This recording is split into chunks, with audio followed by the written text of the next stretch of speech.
चमकीलो और मानू चिड़े की शादी को 2 साल हो गए थे। 2 साल बाद चमकीलो ने एक सुंदर सा अंडा दिया था।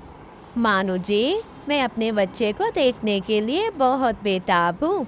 न जाने कब ये अंडा टूटेगा। वहीं पर मानू चिड़े की बहन आ जाती है।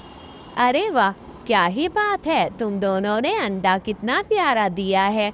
अगर इसमें लड़की हुई तो मैं अपने बेटे के साथ उसकी शादी कर दूंगी, अपनी बहू बनाऊंगी। हाँ हाँ, ठीक कह रही हैं आप सुंदरी बहन। आपकी ही बेटी है, जब चाहे आप ले जाए, लेकिन पता तो चले कि लड़की है। ऐसे ही कुछ दिन गुजर जाते हैं। मानू चिड़ा और चमकीलो बहुत ही ज्यादा इंतजार कर रहे थे।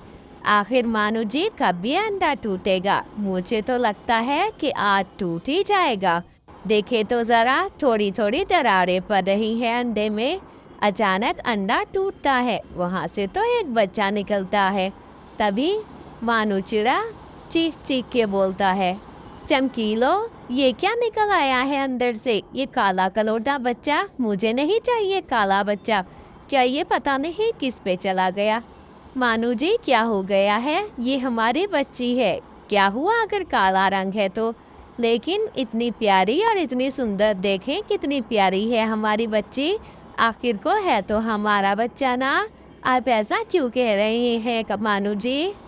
ऐसे ही एक दिन गुजर जाता है। अगले ही रोज गुड़िया खाना पका कर आती है। पापा पापा, मैंने आपके लिए देखें कितना अच्छा खाना बनाया है। बहुत स्वादिष्ट खाना बनाया है, आप जल्दी से चख कर बताएं। मानू जी देखे, अगर काली है तो क्या हुआ, कितना टेस्टी खाना बनाती है। हमारी बेटी बहुत टैलेंटेड है। आप ऐसा मुंह ना बनाए और अपनी बच्ची से प्यार करे। तभी वहाँ मानू की बहन आ जाती है। अरे, ये काली लड़की किसकी है? मानू, क्या तुम्हारी बच्ची इतनी काली निकली है? नहीं नहीं, मैं नहीं लूंगी इसे, अपनी बहू नहीं बनाऊंगी। अरे बहन, ये ऊपर वाले की मर्जी है, काला हो या गोरा, हम क्या कर सकते हैं। आप ऐसा मत करें। आप ऐसा क्यों कर रही हैं? आपने क्यों कहा था फिर? अगर ऐसी बात है तो मेरी बच्ची कितनी काम कार की है, कितना काम करती है। मानो तुम इसे घर से निकाल दो, हमें नहीं चाहिए। हमारे खानदान का नाम डुबो रही है ये बच्ची। इतना काला बच्चा भी किसी का होता है क्या? निकालो इसे बाहर। पापा पापा, मुझे घर से ना निकाले, मैं घर से नहीं जाना चाहती। लेकिन मानू चिड़ा उसे गुस्से में घर से निकाल देता है। मुझे कोई प्यार नहीं करता, मैं जा रही हूँ। ऐसे ही गुड़िया घर छोड़कर चली जाती है। मानू चिड़ा अपनी पत्नी को गुस्से से डांटता है। अब तुम्हें पीछे जाने की कोई ज़रूरत नहीं है उसके। जहाँ जाती है जाए, हमारा कोई लेना देना नहीं। ऐसे ही गुड़िया बड़ी पहाड़ी की तरफ जाती है।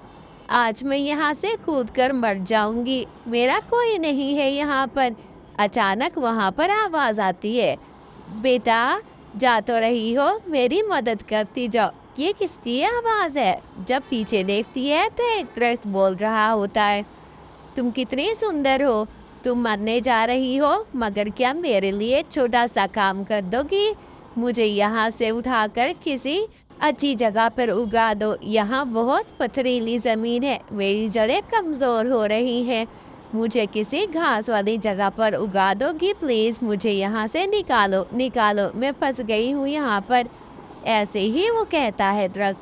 अच्छा ठीक है, मैं आपकी ज़रूर मदद करूँगी। चलो, मैं किसी के काम तो आई, मैं आपकी ज़रूर हेल्प करती हूँ। ऐसे ही वो उसे गार्डन में उगा देती है।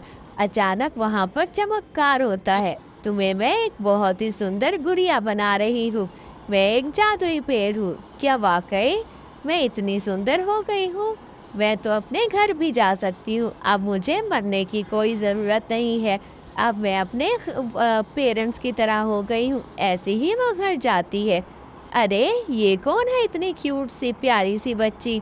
इतनी सुंदर बच्ची तो मैंने कभी ना देखी। ये तो बिल्कुल हमारी बेटी की तरह लग रही है। देखे मानू जी, बिल्कुल वैसी है। हाँ माँ, मैं आपकी बेटी ही हूँ। मैंने अपनी शक्ल देख के बिल्कुल बदल गई है। गुड़िया सारी बात अपनी मामा को बता देती है। अरे वाह! ये तो बिल्कुल बदल गई है गुड़िया। मैं अपने बच्चे के लिए आपकी बेटी लूँगी।